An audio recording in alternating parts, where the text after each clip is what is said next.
విలేకరు మిత్రులు దయచేసి there is no confusion, I'm straight. Kaleshwaram, అసలు కాళేశ్వరం గురించి ఆ ప్రాజెక్టు గురించి వీళ్ళకు తోక తెలియదు, నా తొండం తెలియదు.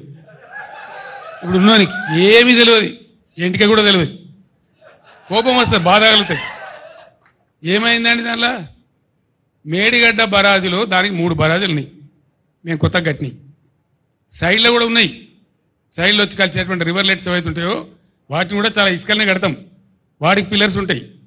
మొత్తం ఆ రివర్లెట్స్ కోసం కట్టినటువంటి ఉపనదుల మీద కట్టినవి కానీ, మెయిన్ గోదావరి మీద కట్టినవి కానీ, అన్ని బ్యారేజీల మీద కలిపి 300 చిల్లర ఉంటాయి ఇది పిల్లర్స్.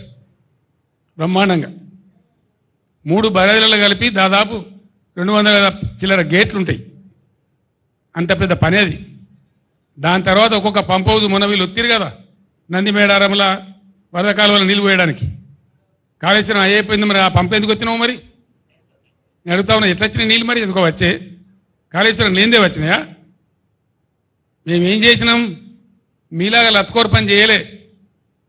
మేము కడుతుంటే కాళేశ్వరం ప్రాజెక్టు కడతా ఉంటే 2 బ్యారేజీలు తెలంగాణ కాంగ్రెస్ నాయకుల యొక్క అసమర్థత వల్ల సమైక్య పాలకులు పెండింగ్లో పెట్టిన దశాబ్దాల తరబడి. ఇవి ఇక్కడ మిడ్మానేర్ ప్రాజెక్టు అసంపూర్తిగా పెట్టిండ్రు, అక్కడ ఎల్లంపల్లి బారాజ్ అసంపూర్తిగా పెట్టిండ్రు.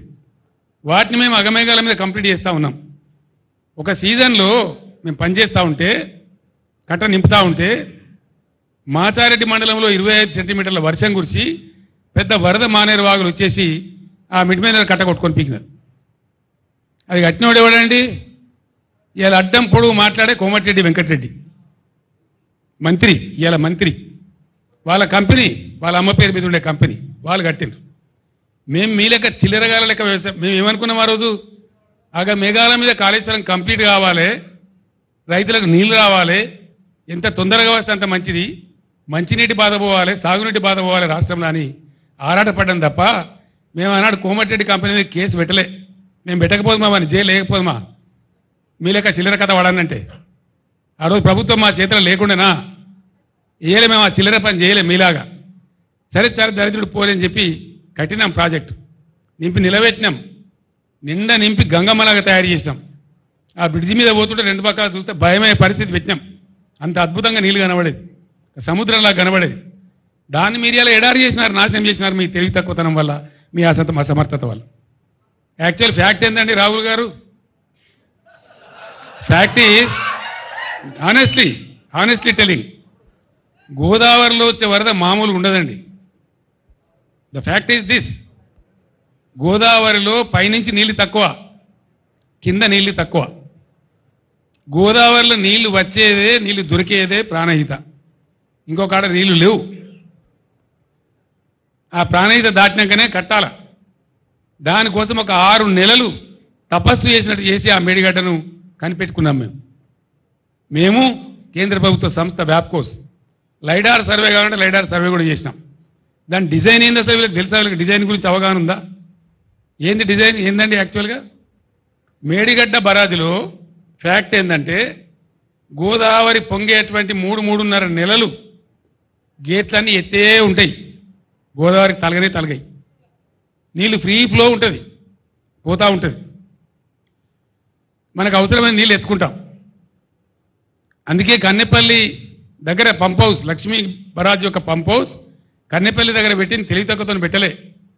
మేడిగడ్డ బరాజ్ అవసరం లేకుండానే నీళ్ళు ఎత్తుకునే అవకాశం ఉంటుంది అక్కడ. ఆ పాయింట్ పట్టుకున్నదే అందుకు. అక్కడి నుంచి నంది మేడారంకు, అంటే మీది బరాజులకు వచ్చి నంది మేడారంకు, మేడారం నుంచి గాయత్రి పంప్ హౌస్కు, గాయత్రి నుంచి వరద కాలువ ద్వారా మిడ్మానేరుకు, మిడ్మానేరు ద్వారా ఎల్ఎండికి, మిడ్మానేరు ద్వారా మలన్న సాగర్కు, మిడ్మానేరు ద్వారా పైకి ఎస్ఆర్ఎస్పికి, ఎటు అవసరం ఉంటే అటు వాడుకునే విధంగా మిడ్మానేరును ఒక ఖజానా చేసినాం. గోదావరిలో నీళ్ళు ఎత్తడానికి మేడిగడ్డ బ్యారేజే అవసరం లేదు, కానీ ఎప్పుడు అవసరం పడుతుంది? అది టాక్టికల్ అప్రోచ్. 25 వేల క్యూసెక్ల ప్రవాహం స్టార్ట్ అయిందంటే గోదావరిలో జూన్ ఎండుకు ఆ గేట్లన్నీ ఎత్తేస్తామండి. అసలు బ్యారేజీలో నీళ్ళు ఆపరు. ఎప్పుడు ఆపుతారు? మళ్ళా ప్రవాహం 25 వేల క్యూసెక్లకు డౌన్ అయ్యేదాకా ఆపుతారు. చివరిలో సెప్టెంబర్ మాసం చివరిలో ఆ గేట్లు దించుతారు. అది కూడా మొత్తం గేట్లు దించరు. అటొక 2 ఇటొక 2, ఆ చివరికి 2 ఈ చివరికి 2 వదిలిపెట్టి వచ్చిన నీళ్ళు వచ్చిపోయేటట్టు చేసి ఒక 9 టీఎంసీలు 10 టీఎంసీలు నిల్వ ఉండేటట్టు దానిలో ఆపడతారు. వచ్చినవి పోతూ ఉంటాయి. ఆ 9-10 టీఎంసీలు పెడితే కొద్దిగా బిల్డ్ అవుతుంది కాబట్టి దాన్ని ఎత్తి పోసుకుంటూ ఉంటాం. ఎత్తి ఎప్పటికప్పుడు పోస్తూ ఉంటాం కాబట్టి కరెక్ట్గా చెరువులు, చెక్ డ్యాములు, కుంటలు అన్ని నిండి ఉంటుండే, భూగర్భ జలం రీఛార్జ్ అవుతుండే, ఏ బాధలు లేకుండే, పంటలు ఎండకుంటుండే. మే నెల తర్వాత కూడా మత్తలు దుంకిన చెరువులు కారణమైంది తెలివిగా దాన్ని ఏ టైంలో ఎత్తిపోయానో ఆ టైంలో ఇంజనీర్ల ద్వారా ఎత్తించినాం. కాబట్టి నేను మాట్లాడిన నిన్న మొన్న ఇంజనీర్లకు ఏమైందిరా ఈ సన్నాసులకు తెలివి లేకపోతే మీ తెలివి ఏం వచ్చింది, ఎందుకు ఎత్తలేదు నీళ్ళంటే సార్ మమ్మల్ని నిరోధించిండ్రు అని ఏదో ఉన్న తోకమట్ట అని చెప్పి ఉన్న మీదున్న బ్యారేజీల నీళ్ళు కూడా వదిలేసారు కావాలని చెప్పి వీళ్ళు తెలివితొక్కదనం మేము ఏం చేస్తాం సార్ అని చెప్పారు నాకు ఇంజనీర్లే. నిన్న ఇవాళ అడిగిన నేను అక్కడికే పోతున్నా. అసలు ఏం జరిగిందంటే 50 టీఎంసీల నీళ్ళు సముద్రానికి వదిలిపెట్టింది సార్. దగ్గర 48 టీఎంసీల నెట్ వాటర్ కుంగిందని దాని ఏదో కేసీఆర్ను బదనాం చేయాలి, గత ప్రభుత్వాన్ని బదనాం చేయాలని ఒక చిల్లర కుట్రతోని ప్రేక్షకుల్లాగా చూసుకుంటే సన్నాసులాగా కూర్చుంటే నీళ్ళని వీకినాయి. ఇప్పుడు కూడా 1500 టీఎంసీలు పోతా ఉన్నాయి ప్రణాయితలు. ఇప్పుడు కూడా క్యూసెక్కులు పోతా ఉన్నాయి. ఆడ ఎన్ని ఉన్నాయండి పంపులు? వీళ్ళకి లెక్కనా తెలుసా? కనీసం ఏ పంప్ హౌస్ కాడ ఎన్ని పంపులు నేను తెలివైన ఉన్నది వీళ్ళకు. 2200 క్యూసెక్కుల సామర్థ్యం ఉండేటువంటి 17 పంపులున్నాయి అక్కడ కన్నెపల్లి కాడ. మేము నడిపినాడు కూడా మొత్తం పంపులు నడపం. నీళ్ళని బట్టి చూసుకుంటూ, అవసరాన్ని బట్టి చూసుకుంటూ, ఇతర అవసరం ఎంత ఉంది, ఎన్ని కాలేజీ ఉన్నాయి అని చూసుకుంటూ నడుపుతాం. దాంతో ఏమవుతుంది, ఒకసారి ఒక పంపు నడుపుతాం, 2 పంపులు నడుపుతాం, 3 పంపులు నడుపుతాం. మామూలు ఇసుక కట్టేసి బస్తాలేసి కూడా ఇసుక బస్తాలేసి కూడా నడపచ్చు. కానీ దాన్ని నడపకుండా కుట్ర చేసి అలా ఎందో ఉన్నది. మేమే చెప్పినాం కదా అసెంబ్లీలో, ఏమున్నదండి అలా వాడు ఏం చెప్పిండు, మొన్న నచ్చిపోయినాడు. ఆ 2 పిల్లల కింద ఉన్న ఇసుక కదిలి అవి కదిలినాయి అని చెప్పిండు. అంటే జరుగుతూనే ఉంటాయి, చాలా బరేలలో జరుగుతాయి, చాలా వాటిలలో జరుగుతాయి. మొన్న కదా గంగానదిలో నిన్నగాక మొన్న పేపర్లో ఫోటోలు వచ్చినాయి. గంగానది మీద బ్రిడ్జ్ కడతామంటే పట్టణం కూలిపోయింది. ఆడ నదులలో ఇసుకలో జనరల్గా జరుగుతాయి. ఎవడో ఒక చిన్న ఇంజనీర్ లోపమో, ఒక మెయింటెనెన్స్ లోపమో, దానికి ఎంతో ప్రళయం బద్దలైనట్టుగా ఒకటే పని కట్టుకొని ఆడికి యాత్రలు పెట్టి మాత్రలు పెట్టి పెద్ద కథ చేసి ఇక ఇప్పటికి కూడా ఆ పిచ్చికాలంలో ఉన్నాయి వాళ్ళు. అందులో ఏమైనా ఇంటికి దొరుకుతుందేమో, తోక దొరుకుతుందేమో, గుట్ట కడతామేమో అనే ఉద్దేశంతో ఓ పిచ్చి విఫల ప్రయత్నంలో ఉన్నారు తప్ప రైతాంగాన్ని ఆదుకోవాలి, మంచినీళ్ళకి బాధ వస్తుంది, రైతులను కాపాడాలనే ఆలోచన చేయలే. వృధాగా పారే నీళ్లను ఒక చిల్లర కుట్ర మనసులో పెట్టుకొని వదిలిపెట్టింది కాబట్టి పోయింది. ఇప్పుడు కూడా పొద్దున నేను మగ్దుంపూర్లో మాట్లాడినా, ఈ దద్దనలకు చేత కాకపోతే 50,000 మంది రైతులు నెంబడేసుకొని వీళ్ళని పండబెట్టి తొక్కుకుంటూ పోయి మేడిగడ్డ అక్కడ కుర్చేసుకొని కూర్చొని నేను నింపుతా మళ్ళీ ఇవన్నీ రంది పడకుండా అని చెప్పిన నేను. చేసి చూపిస్తాం. గోదావరిలో నీళ్ల ప్రవాహం మొదలైన తర్వాత బరాజ్తో సంబంధం లేకుండా నీళ్ళు లేపచ్చు.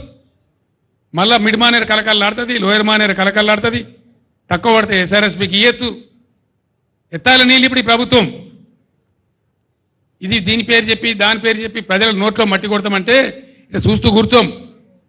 మనం కొత్తగా ఎలక్షన్ తర్వాత కాబట్టి కూర్చున్నాం, మౌనం పట్టాం. కానీ నేనే పోతా గోదావరిలో 20,000 క్యూసెక్లు దాటిన తర్వాత వీళ్ళు నీళ్లు ఎత్తడం ప్రారంభించకపోతే నేనే ఒక 50,000 మంది రైతులు వేసుకొని పోతా. తొక్కి వీళ్ళని పండబెట్టి తొక్కి ఆ మోటార్లు నడిపిస్తాం.